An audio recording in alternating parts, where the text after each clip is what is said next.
You know that feeling when you're anxious about being anxious? When you're stressed about the fact that you're still stressed, even though you've tried everything to fix it?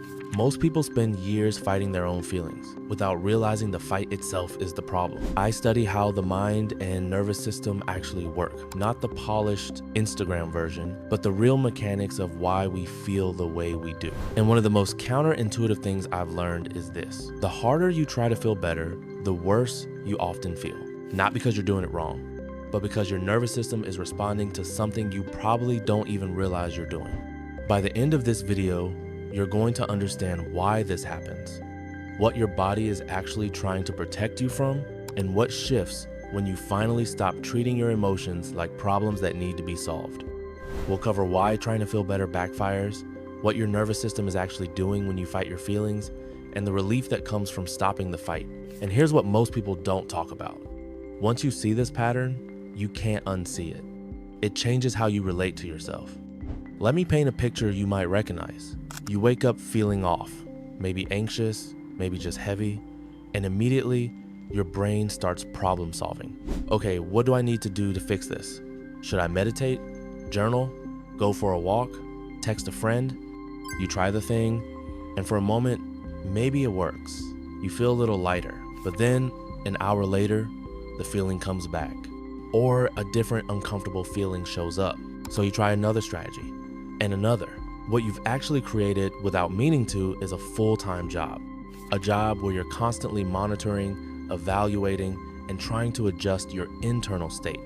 And here's the thing, your nervous system registers. If you're working this hard to feel okay, then not feeling okay must be dangerous. Most people don't realize they've taught their nervous system that difficult emotions are threats. Every time you rush to fix a feeling, you're sending a message. This is not safe. This needs to go. I can't handle this. Your body listens, and it responds the way it responds to all threats, with more activation, more vigilance, more stress. This is the paradox. The pursuit of feeling better becomes the thing that keeps you feeling worse. You're not broken. You're stuck in a loop that most people never see clearly enough to step out of. Let's talk about what's happening beneath the surface. Because once you understand this, everything makes more sense. Your nervous system has one primary job: keep you alive. It's constantly scanning for danger, and it responds to two types of threats. The first is external things in your environment. A car swerving toward you, a loud noise. That one makes sense. But the second type?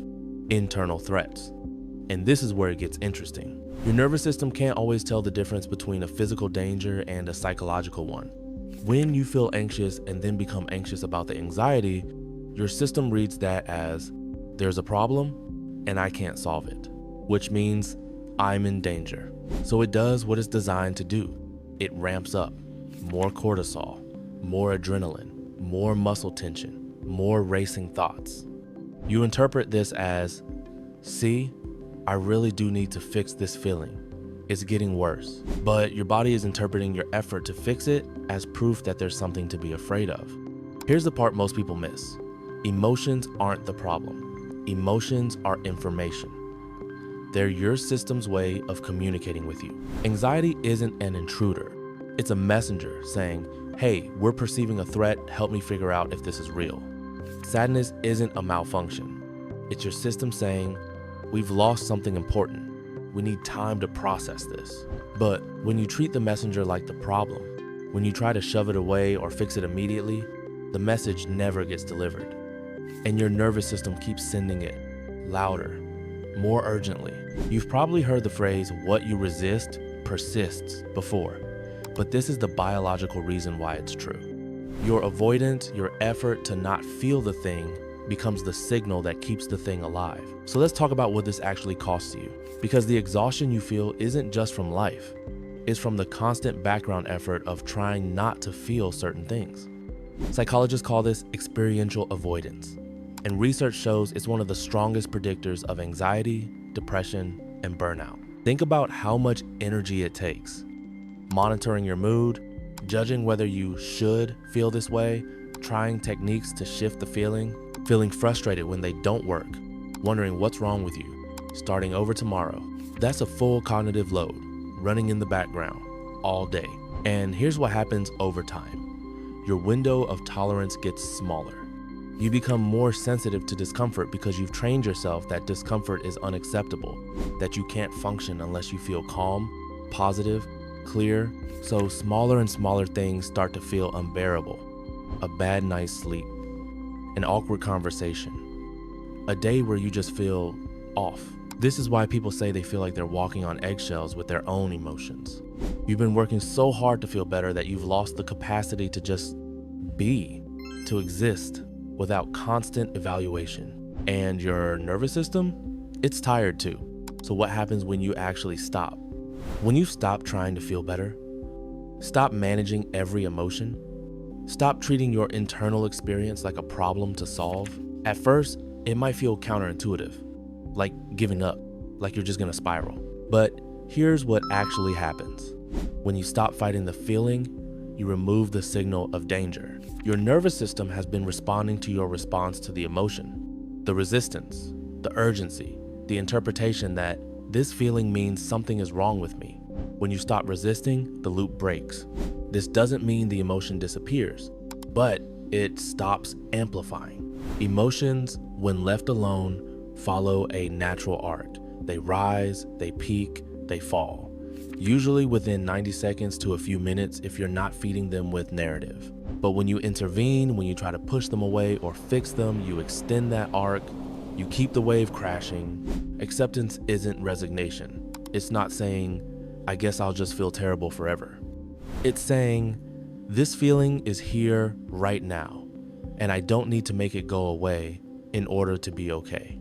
That shift, subtle as it sounds, changes everything. Because when you're not spending all your energy fighting your feelings, you have energy for your actual life. You can be anxious and make dinner. You can feel sad and go for a walk.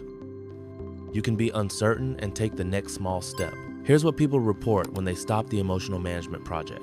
Less exhaustion, fewer intense emotional swings, more ability to focus on what matters, a sense of coming back to themselves, not because their emotions went away, but because they stopped being at war with themselves.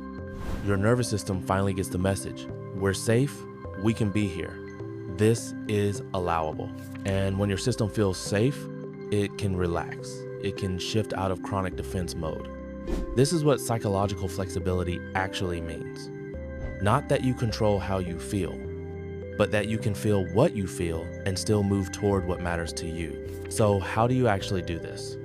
Because I know the concept makes sense, but when you're in the middle of anxiety or overwhelm, just accept it can feel impossible. First, notice when you're in fix-it mode. Just notice. You don't have to stop it yet. Just become aware of the moment when you start trying to manage the feeling. Ask yourself, what am I trying to make go away right now? Name it out loud or in your mind. I'm trying to make this anxiety go away. I'm trying to not feel sad. That simple act of naming creates a tiny bit of space between you and the urgency. Second, practice the phrase, this is hard and I can be here. Not, this is fine. Not, everything happens for a reason. Just, this is uncomfortable and I don't have to fix it right now. Third, let the feeling have some space. Literally, if you're anxious, you can say, anxiety, you can be here. I'm going to make lunch. You can come with me. It sounds simple, maybe too simple, but this is what breaks the war. You're not trying to befriend your anxiety. You're just not exiling it. And your nervous system registers that shift. Oh, we're not in emergency mode. We're just here. One more thing. This isn't a one-time fix. This is a practice. Some days you'll remember. Some days you'll forget and spend 2 hours trying to optimize your mood. That's okay. You're unwinding years of conditioning. Be patient with yourself. Here's what I want you to take from this. You're not doing anything wrong by feeling what you feel. Your emotions aren't evidence that you're broken or behind or failing at life. They're part of being human. And the relief you're looking for doesn't come from finally feeling good all the time. It comes from finally stopping the fight. When you stop treating your emotions like problems, you get your energy back. You get your attention back. You get yourself back. If this resonated with you, subscribe. I make videos that help you understand how your mind and nervous system actually work, so you can stop guessing and start trusting yourself again. And if you want to go deeper into this, I have another video on how your nervous system interprets safety. I'll link it at the end. You're more capable than you think, even when it doesn't feel that way. I'll see you in the next one.